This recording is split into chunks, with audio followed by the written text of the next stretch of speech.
la une de l'actualité, c'était prévisible. La CENI vient de prolonger jusqu'au 25 mai le délai de réception des candidatures. Ainsi, les partis et candidats auront à la date butoir 20 jours supplémentaires pour déposer leur dossier. Plus de détails dans ce journal. Également dans ce journal, la fête internationale du travail ce 1er mai.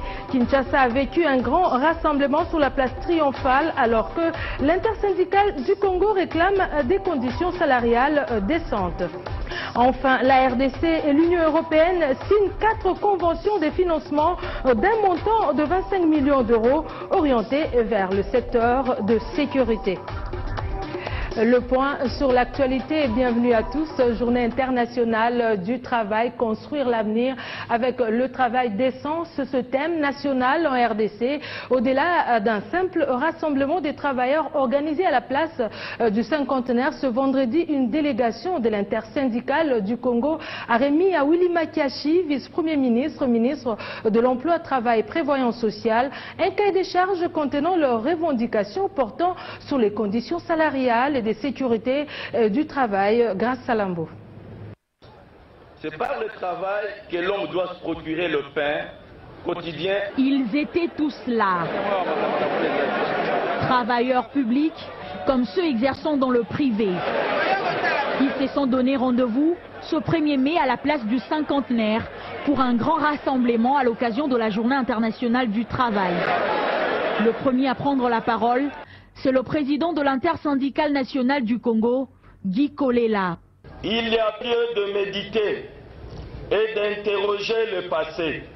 Le présent a envie d'évaluer le niveau de prise en charge des problèmes socio-professionnels, corsés de masses laborieuses et pouvoir ainsi projeter le futur en dressant une feuille de route claire et pragmatique pour des améliorations notables de conditions de vie et de travail de travailleurs. Après son discours, ce dernier a remis le cahier des charges contenant les revendications des travailleurs congolais au vice-premier ministre, ministre de l'Emploi, Travail et Prévoyance sociale Willy Makiachi, qui a assuré que le gouvernement est à pied d'œuvre pour répondre aux aspirations légitimes des populations en général et celles de travailleurs en particulier. Le gouvernement s'inscrit dans l'optique d'améliorer les conditions des travailleurs à travers le paiement régulier des salaires en vue d'augmenter son pouvoir d'achat dans un environnement macroéconomique stabilisé. Comme à Kinshasa, les travailleurs du monde entier ont également célébré ce vendredi la journée leur dédiée. Amélioration des conditions de vie des travailleurs en République démocratique du Congo. Des progrès ont été réalisés. Affirmation des différentes personnalités qui ont pris part à ces rassemblements des travailleurs. On les écoute. Des points ont été accomplis, d'autres restent à accomplir. C'est qu'ainsi dans le monde entier, il n'y a aucun syndicat qui peut dire qu'il est satisfait totalement de ce que fait l'employeur. Ce qui compte, c'est de réaliser de plus en plus le bonheur et le progrès des travailleurs. Là où nous travaillons, nous devons tout faire pour que ce travail s'exécute dans de bonnes conditions. Et si nous trouvons qu'il y a des choses qui ne marchent pas, nous formulons les revendications, mais alors correctement. Et nous, en tant que syndicat, nous formulons les revendications et nous allons voir le chef d'entreprise pour qu'on puisse régler ce problème-là. Et enfin, n'oublions jamais le dialogue social. Dialogue, dialogue, dialogue, quels que soient les problèmes. Les revendications des travailleurs ont été claires. Le développement est un processus, y compris dans le monde du travail. Parlons coopération, on progresse et puis LRD et TCF sont 4 conventions de financement signées entre la République démocratique du Congo et l'Union européenne. Ces conventions représentent un peu plus de 25 millions d'euros et sont orientées vers le secteur de sécurité. La partie congolaise a été représentée par les ministres de la Défense et celui des Finances, tandis que l'Union européenne par Jean-Michel Dumont suivait.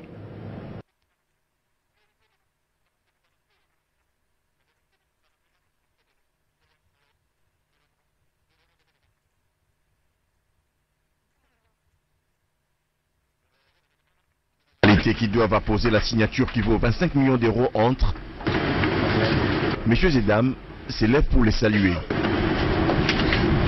4 conventions de financement sont signées. Elles portent sur l'appui à la réforme du secteur de la sécurité. L'appui à l'ordonnateur national, 8 millions d'euros. Sortie de l'urgence et lien avec les développements, 5 millions d'euros. Enfin, la facilité de coopération technique, 10 millions. Mettre debout pour procéder à échange des signataires. Et sous les explication. Le transfert des compétences, le transfert de la technologie nouvelle, mais aussi les équipements. La préparation de l'avenir passe par la jeunesse. Voilà le secteur clé que nous avons convenu avec l'Union européenne. D'après les clauses, il faut préserver les acquis et poursuivre ainsi une partie des activités menées par ESSEC. Il n'y a pas de développement sans sécurité. Et la sécurité, ça passe nécessairement par la défense, la police, la justice. La sécurité passe aussi et nécessairement par la réforme de l'armée. Et cette assertion a été reprise dans les 11e FED. La CENI, Commission électorale nationale indépendante, prolonge jusqu'au 25 mai, soit 20 jours, le délai de réception des candidatures. Aussi, les candidatures déposées dans le délai réglementaire pourront faire l'objet d'un retrait, d'un ajout ou d'une substitution dans la période allant du 26 au 30 mai. Cette prolongation est due aux difficultés logistiques pour les candidats députés provinciaux d'accéder à certaines parties du territoire national et en vue de leur permettre d'atteindre dans le délai leurs fiefs électoraux, renseigne la centrale électorale de la RDC. En plus, les formulaires de dépôt des candidatures sont maintenant disponibles sur le site cenirdc.org. Les infrastructures dans ce journal nous amènent dans la nouvelle province du Kwilu. Les travaux de modernisation des avenues Kinkester, Emenea et Tabora avancent normalement. Et pour ce faire, une idée précise, le gouverneur Jean Kamisendou s'est rendu sur place. Et d'après les dires des ingénieurs commis à ces travaux, l'ouvrage sera fin prêt dans 14 jours. Regardez. L'artiste ne meurt jamais, dit-on, car son œuvre l'immortalise. Au-delà de cette assertion, Kinkester Emenea vivra encore longtemps. Nous sommes à Kikwit, dans la nouvelle province des Kwilu, où le gouverneur évalue les travaux lancés en juillet 2014. Jean Kamisendou, avec son gouvernement, déterminé comme promis d'ailleurs, à moderniser cette avenue. Ça, on le fait pour juste imperméabiliser la couche. Mais à quand son ouverture? Nous avons fini de réaliser les assainissements avec les canaux. On est à 100%. Pour la couche de fondation, c'est-à-dire que la première couche, on est à 100%. Pour la couche de base, c'est-à-dire que la deuxième couche, on est à 75%. Et pour la couche de roulement, nous sommes en train d'évoluer à 30%. Mais avec la couche de roulement, nous allons très vite. Nous avons une progression de 100 mètres linéaires par jour. Cela veut dire qu'au bout de 2 semaines, quand on aura fini de mettre tout en œuvre, on aura fini le projet. Un motif de joie pour les étudiants qui ne savaient plus comment relier l'université de Kikwit et l'Institut supérieur pédagogique. Aujourd'hui, cette équation est en passe d'être résolue. Notre gouverneur est à féliciter, celui qui a initié cette idée pour pouvoir travailler et puis valoriser notre avenir, car pour le moment c'est facile pour atteindre l'université avec n'importe quel moyen de transport sans difficulté. C'est déjà un pas pour nous, pour le développement. Ce sont des initiatives qui doivent nécessairement continuer pour faire plaisir, n'est-ce pas, à la population locale.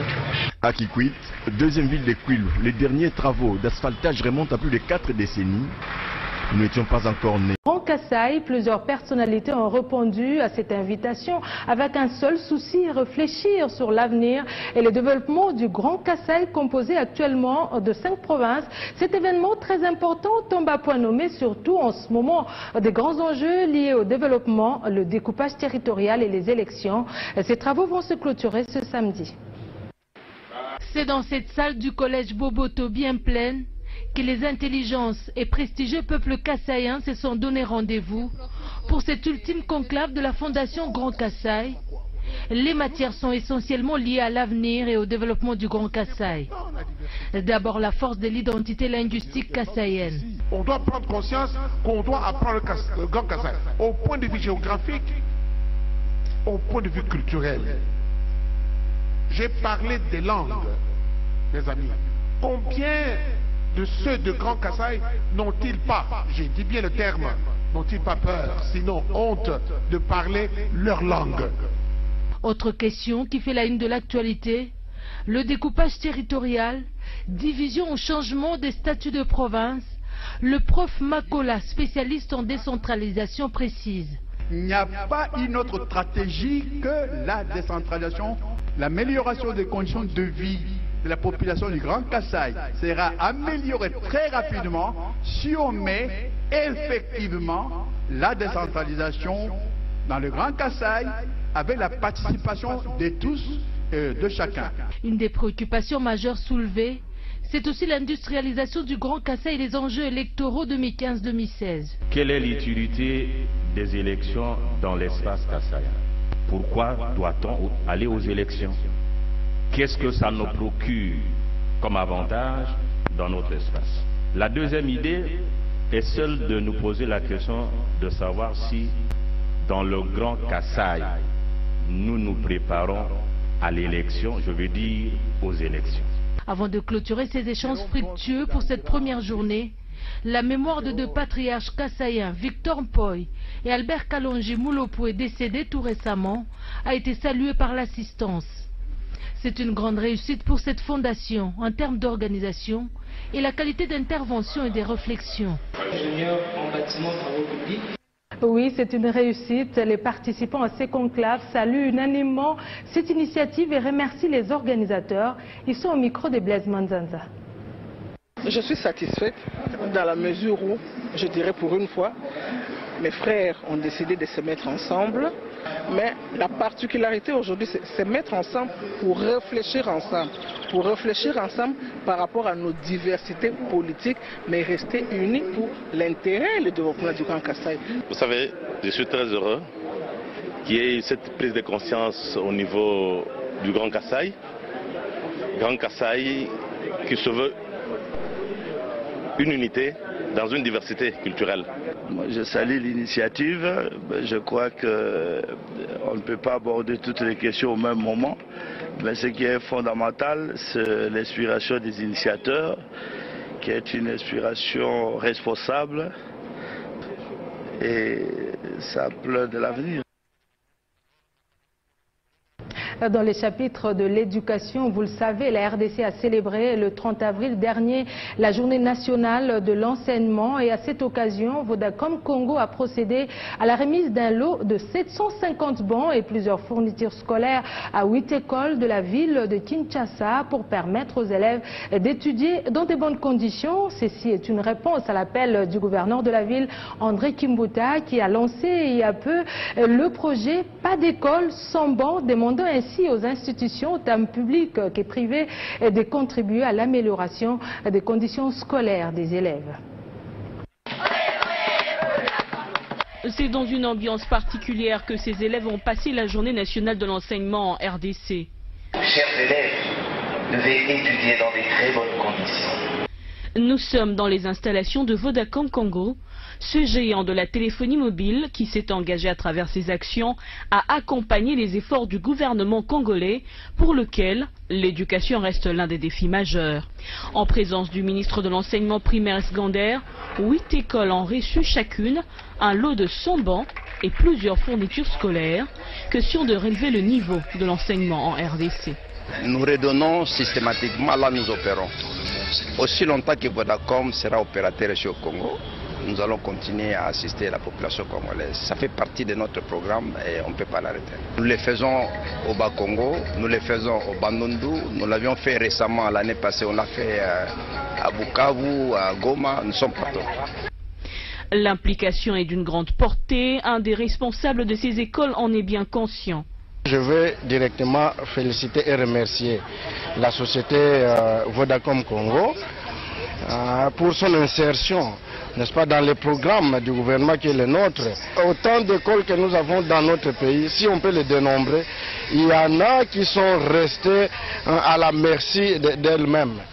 Mais Vodacom est en train encore de relever, n'est-ce pas, la qualité de construction, la qualité d'infrastructure et la remise des bancs pour permettre à ce que les enfants puissent étudier, n'est-ce pas, dans des conditions adéquates. Les élèves pleins d'émotions ne sont pas allés par 4 chemins. Nous pensons spécialement à Ikemou, à la société Vodacom Congo, qui a fait, par les dons de banque, preuve d'un sens humanitaire très poussé. Une action qui n'est qu'une réédition parmi tant d'autres réalisées dans le domaine caritatif qui font aujourd'hui de Vodacom un partenaire privilégié du gouvernement congolais, mais surtout des populations congolaises, parmi lesquelles nombreuses ont vu leur vie se transformer. C'est la fin de ce journal. Merci de votre attention. Ne nous quittez pas. La revue de presse, c'est dans quelques minutes.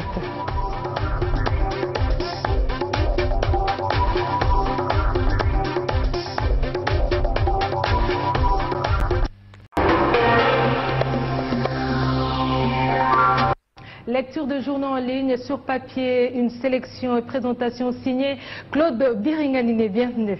Merci Charlotte. On commence avec la fête du travail célébrée chaque 1er mai, d'abord en RDC.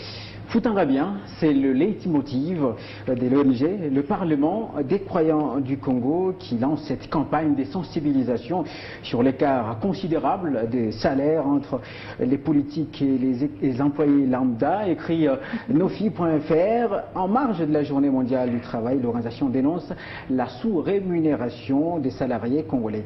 Et pour mediacongo.net, au pays de Joseph Kabila, cette journée du 1er mai 2015 était placée sous le thème « Construire l'avenir avec le travail décent », journée déclarée chômée et payée sur toute l'étendue du pays. À Kinshasa, particulièrement, l'intersyndicale du Congo a remis d'ailleurs au gouvernement un cahier des charges contenant les revendications, notamment en ce qui concerne les conditions salariales et de sécurité au travail. Bien dit. Et à travers le monde ? Ah oui, voilà, nous allons commencer d'abord par la France. Le Monde parle d'un défilé en ordre dispersé. Si la Confédération Générale du Travail conduit vendredi 1er mai des cortèges anti-austérité avec 3 autres syndicats, la Confédération Française Démocratique du Travail, elle, accueille de son côté des jeunes pour un festival à Paris, tandis que Force ouvrière fait cavalier seul. Atlantico.fr d'enchaîner pour sa part 1er mai, jour historique où les travailleurs fêtent leur fierté d'appartenir à ce groupe et manifester en faveur des revendications adressées à leur patron. D'un point de vue économique, en 2015, le journal se demande, peut-on encore parler de lutte des classes? Si oui, dans quels termes se pose-t-elle aujourd'hui? Des questions à questions. Metro News s'interroge également, 1er mai, pourquoi offre-t-on du muguet à la fête du travail? Simplement parce que la plante à clochette a toujours symbolisé le printemps. Les Celtes lui accordaient un statut de porte-bonheur, ayant reçu le 1er mai 1561 un brin de muguet en guise de porte-bonheur. Le roi Charles IV officialisa les choses. Il décida, c'était plutôt le roi Charles IX, officialisa les choses. Il décida d'en offrir chaque année aux dames de la cour. C'est de là que la tradition est aidée. Moi, je n'ai rien à vous offrir. Je vous souhaite toutes les bonnes choses du monde. Merci, Charlotte. Et nous allons terminer par cette affaire de viol sur mineurs en Centrafrique par des soldats français. D'abord, ce témoignage que nous rapporte RFI, il s'appelle Sinaye, chef de la zone 1, à l'aéroport de Bangui où se seraient déroulés ces abus. Il dit avoir été témoin des violences sexuelles a priori commises par des soldats. C'était la nuit, raconte-t-il. Les militaires français ont donné des petits paquets de rations aux enfants et ils les ont violés. D'autre part aussi, les militaires géorgiens, j'étais présent quand ils étaient 3 sur une fille de 16 ans dans leur guérite à l'entrée de l'aéroport. Et du côté de la population, Charlotte, poursuit RFI, le sentiment aussi entre stupeur, incompréhension et dégoût. La nouvelle s'est répandue largement et pour l'instant, il n'y a pas de réaction de colère majeure vis-à-vis des soldats des Nations Unies ou des militaires français. Il y avait bien des rumeurs, des manifestations dans la journée de jeudi, mais aucun rassemblement n'a finalement eu lieu. Pour ce vendredi, aucun rassemblement également n'était encore prévu. Une affaire qui, vous le savez, Charlotte, avait éclaboussé directement l'ONU, qui était accusée de vouloir étouffer justement ce dossier, écrit Jeune Afrique, RFI, plutôt Jeune Afrique, qui poursuit le Haut Commissariat de l'ONU aux droits de l'homme à juger ce vendredi offensant d'être accusé d'avoir étouffé les accusations d'abus sexuels sur les enfants par des soldats français en Centrafrique. La vérité finit toujours par triompher. On en saura plus. Merci Claude pour votre sélection. Je vous en prie, Charlotte. Fin également de cette revue de presse. Merci de l'avoir suivi et surtout de renouveler votre confiance.